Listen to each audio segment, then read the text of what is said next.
Ram మనందరిలాగే degree చదివిన అబ్బాయి. హాస్పిటల్లో తన తండ్రి బెడ్ మీద రక్తం కారుతూ ప్రాణాల కోసం పోరాడుతుంటే నిలబడి చూస్తూ ఉండిపోయాడు.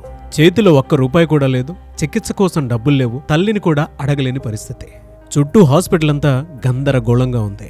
కానీ అతని లోపల మాత్రం నిశ్శబ్దం, భయము, బాధ, నిస్సహాయత. ఆ క్షణంలో అతని కాలేజ్ డేస్, ఫ్రెండ్స్, డ్రీమ్స్ అన్నీ కంటి ముందు కనిపించాయి. టాలెంట్కి ఎలాంటి కొదువా లేదు. కానీ తన పేదరికం, మధ్యతరగతి పరిస్థితులు చూసి తనను ప్రేమించిన అమ్మాయి కూడా బ్లాక్ చేసేసింది.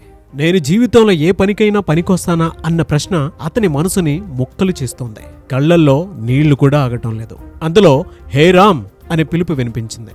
కన్నీళ్లు తుడుచుకుంటూ తన బావ దగ్గరికి వెళ్లి గట్టిగా హగ్ చేసుకుని ఏడవటం మొదలుపెట్టాడు. ఎలాగైనా సరే నాన్నని బ్రతికించుకోవాలి బావా అని ఏడ్చాడు. వెంటనే డాక్టర్ని సంప్రదించి ట్రీట్మెంట్ ప్రారంభించారు. కానీ రామ్ మనసులో మాత్రం యుద్ధం ఆగలేదు.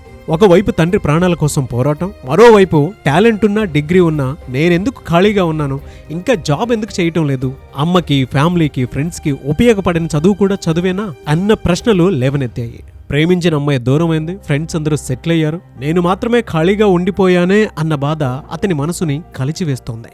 ఏదేమైనా సరే నా టాలెంట్తో నిలబడి ఫ్యామిలీకి సపోర్ట్ అవ్వాలనుకున్నాడు.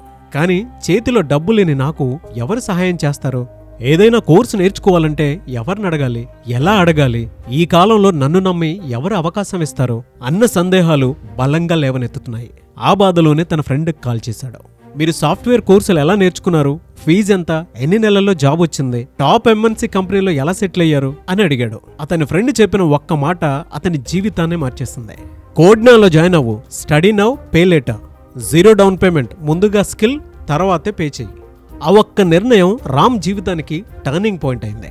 800కు పైగా కంపెనీలతో టైఅప్ అయిన కోడ్న్యాన్ 4000కు పైగా స్టూడెంట్స్కి జాబ్ ఇప్పించి సెటిల్ చేసింది.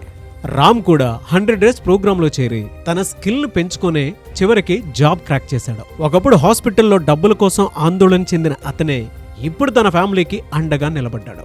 ఈ ఎంటైర్ స్టోరీ మనకేం సూచిస్తోంది అనంటే, జీవితంలో మనకు కొన్నిసార్లు టాలెంట్ ఉన్నా మనల్ని నమ్మేవారు లేకపోవచ్చు, ఇంట్లో డబ్బులు లేక కోర్సులు నేర్చుకునే పరిస్థితి ఉండకపోవచ్చు. అలాంటి సమయంలో ఆగిపోకూడదు. సరైన అవకాశం కోసం ముందడుగు వేయటం చాలా ముఖ్యం.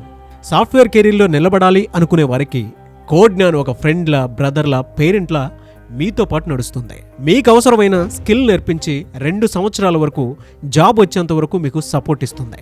కాబట్టి ఫీజు కోసం ఆగిపోకండి. ఎందుకంటే కొన్ని నిర్ణయాలు ఆలస్యమైతే మీ జీవితం కూడా ఆలస్యమైపోతుంది.